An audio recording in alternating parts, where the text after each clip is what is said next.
નમસ્કાર ખેડૂત મિત્રો, હું છું તમારો મિત્ર સંજય ગોયલ. મારી YouTube channel drip irrigation by Sanjay ગોયલમાં આપનું હાર્દિક સ્વાગત કરું છું. આજનું આ ફિલ્ડ જે બતાવવાનું છું એ કપાસનું વાવેતર છે. નળી પથરાઈ ગઈ છે. આપણા એક ખેડૂત મિત્રએ કમેન્ટ કરેલી હતી કે ભાઈ કપાસના વાવેતર હોય કે બીજું કોઈ વાવેતર હોય તો એમાં નળી કઈ ચાલુ હોય છે, એનું ડ્રીપર ક્યુ હોય છે અને એ કેટલા ફૂટે હોય છે અને ડ્રીપર કેટલા લીટરનું હોય છે. આના વિશે વિસ્તૃતમાં માહિતી આપવા માટે એમણે વિનંતી કરેલી હતી. એના માટેનો આજનો આ વિડીયો છે. તો જો યુટ્યુબ ચેનલ ઉપર તમે પહેલી વાર આવેલા છો, નવા છો, તો સબસ્ક્રાઈબ ન કરી હોય તો યુટ્યુબ ચેનલ સબસ્ક્રાઈબ કરી લેજો, જેથી તમને આવા નવા વિડીયો મળતા રહે અને નવી માહિતી મળતી રહે. આપણે માહિતીની અંદર ડ્રીપ ઇરિગેશન, મિની સ્પ્રિંકલર, ફુવારા લાઇન, રેન પાઇપ, આઈ ખેડૂત પોર્ટલની ખેતીવાડીને લગતી તમામ માહિતી, જાહેરાતો, જે કાંઈ નવી માહિતી આવતી હોય છે એ આપણે મૂકતા હોઈએ છીએ હંમેશા, બરાબર છે. તો એવી માહિતીઓ લેવા માટે તમે યુટ્યુબ ચેનલ સબસ્ક્રાઈબ કરી ઓલ નોટિફિકેશન ઉપર આપી દેજો, જેથી તમને નવા વિડીયો મળતા રહે. હાલ અત્યારે હું જે આ ફિલ્ડમાં ઊભો છું મિત્રો, એમાં કપાસનું વાવેતર થઈ ગયું છે. ડ્રીપ ઇરિગેશન ટપક સિંચાઈ પદ્ધતિ વ્યવસ્થિત રીતે પથરાઈ ગઈ છે, જો તમે આમાં જોઈ શકતા હશો, બરાબર. અને ટપક સિંચાઈ પદ્ધતિ શરૂ પણ છે અત્યારે. હું તમને બતાવું, જો આમાં ટીપા પાણી પડે છે. જો આ પાછળનું ખેતર છે એમાં હજી કપાસ નથી બતાતો, બરાબર છે. જ્યારે આ જે આપણે ખેતર છે એની અંદર કપાસ ઉગી ગયો છે.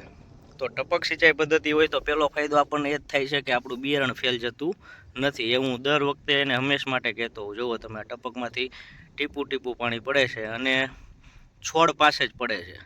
કહેવાનો મતલબ એ છે કે તમે આની અંદર ટપક સિંચાઈ પદ્ધતિ વોટર સોલ્યુબલ ખાતર આપો કે પાણી આપો, બરાબર છે. તો એ પાણી છોડને જ્યારે જેટલી જરૂર છે ત્યારે તેટલું તમારે આપવાનું છે અને છોડ પાસે જ પડે છે અને છોડને મળે છે, બરાબર. એટલે કહેવાનો અર્થ એ છે કે છોડને જ્યારે જેટલી જરૂર છે એ વસ્તુ તમે આપી શકો, એ માટેની આ વસ્તુ છે. તો ડ્રીપ ઇરિગેશનનો મેઇન ફાયદો એ છે કે ભાઈ સીધું મૂળમાં આ વસ્તુ જાય છે, બરાબર. અને પાટલામાં પાણી કે પડતું નથી, ખાલી રહે છે. આ જુઓ, ડ્રીપ ઇરિગેશન શરૂ છે. હવે વાત કરીએ આપણે આ નળી કઈ છે, બરાબર છે. તો આ તમે જોઈ રહ્યા છો ફિલ્ડ આખું, એમાં આખા ખેતરમાં ટપકની નળીઓ પથરાઈ ગઈ છે. આ 20 mm નળી છે, જેને ટેકનિકલ ભાષામાં 20-2-50, બરાબર. એટલે કે 1 કલાકે 2 લીટર પાણી પડે અને 20-2-50, 50 સેન્ટીમીટર એટલે કે 1.5 ફૂટ જેવું આમાં ડ્રીપર આવે છે. જો હું તમને બતાવું, જો આ પહેલું ટીપું પડે છે એ પણ 1.5 ફૂટે છે અને બીજું ટીપું પડે છે એ પણ 1.5 ફૂટે છે, બરાબર.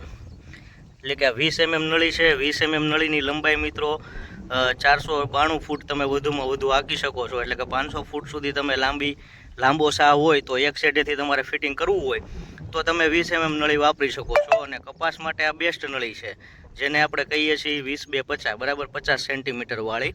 અને બે શું છે તો કે 2 લીટરે પાણી પડે છે. એટલે જો આ ટીપા જે પાણી પડી રહ્યું છે, બરાબર, કપાસ માટે 1.5 ફૂટે નળી હોય અને કપાસ તમે વાવતા હોય એ રીતે 1.5 ફૂટે, તો તમારે લાગટ સા આખો પી જાય એ રીતના ટીપા પડે છે.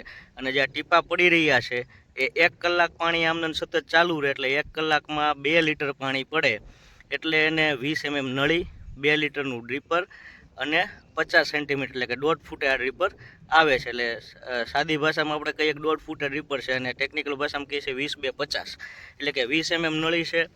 એની અંદરથી તમે એની લંબાઈ મુજબ આંકી શકો છો ખેતરની અંદર. જો આ રીતે પછી તમારે આખું સાહે જે નળી પાથરેલી છે એ આખી કમ્પ્લીટ નળી તમારે સાહ આખો જે પી જાય એ રીતનું ટૂંકમાં પાટલું મૂકી અને એનો જે સાહ છે એ સાહે જુઓ તમે, આખો સાહ તમારો પલળી જાય છે. એટલે કે સાહે જે આપણે ખાળિયા કરીને પાણી પાઈએ છીએ એ જ રીતે પાણી આમાં મળી જાય છે. તો ખાસ આ જે નળીની માહિતી હતી એ છે 20 mm, 2 લીટર અને 50 સેન્ટીમીટર. એટલે કે 20 mm નળી તમે 500 ફૂટનો જો એક સેઢેથી સાહ છે અને તમારે ખેતરના 2 ભાગ નથી કરવા, તો 500 ફૂટનો સાહ છે તો તમે ખાલી કપાસનું વાવેતર કરતા હોય તો તમારા માટે આ નળી કામની છે, 50 સેન્ટીમીટર વાળી. જો તમે બીજું કોઈ વાવેતર કરતા હોય તો એના માટે તમે 20-2-40 છે કે 20-2-30 છે, ફૂટવાળી છે, 1.25 ફૂટવાળી છે, એ તમે વાપરી શકો છો. એ નળી બધા પાકમાં ચાલે છે. જ્યારે ખાલી ફક્ત ને ફક્ત તમે કપાસનું વાવેતર કરતા હોય તો એ કપાસના વાવેતરની અંદર તમે આ નળી વાપરી શકો છો. જુઓ આ મિત્રો અહીંયા વાલ મૂકેલા છે, બરાબર છે. અને આ આખું એનું સબમેન છે, જેમાં 5 ફૂટે વાવેતર છે. 5 ફૂટે 2 ચોટિયા કાઢેલા છે ખેડૂતે, બરાબર છે. જેની અંદર આ એક નળી સીધી 5 ફૂટે, દર 5 ફૂટે નળીઓ પાથરેલી છે. ભવિષ્યમાં બીજું કોઈ લાગટ વાવેતર કરવાનું થાય 2.5 ફૂટે તો એટલા માટે ડબલ આઉટલેટ કાઢેલા છે. તો મિત્રો આ માહિતી હતી આપણે 20/50ની, જેની અંદર ડ્રીપર 2 લીટરવાળું આવે છે. 20 mm નળીની લંબાઈ આપણે મેં તમને કીધું 500 ફૂટ સુધી તમે હાંકી શકો છો. અને કપાસનું જો વાવેતર ખાલી તમે કરો છો દર વર્ષે ફક્ત ને ફક્ત કપાસ વાવતા હોય તો આ નળી બેસ્ટ છે કપાસના વાવેતર માટે, બરાબર છે. તો આશા રાખું છું કે માહિતી તમને ગમી હશે. ભવિષ્યની અંદર પણ આપણે માહિતીઓ અલગ અલગ મૂકતા રહીશું. તો વિડીયો સારો લાગ્યો હોય તો બીજા ખેડૂત મિત્રો સુધી પહોંચે એ માટે વિડીયોને લાઇક કરજો, શેર કરજો અને બીજા ખેડૂત મિત્રો સુધી પહોંચાડજો. આભાર. હસ્તુ. જય જવાન, જય કિસાન.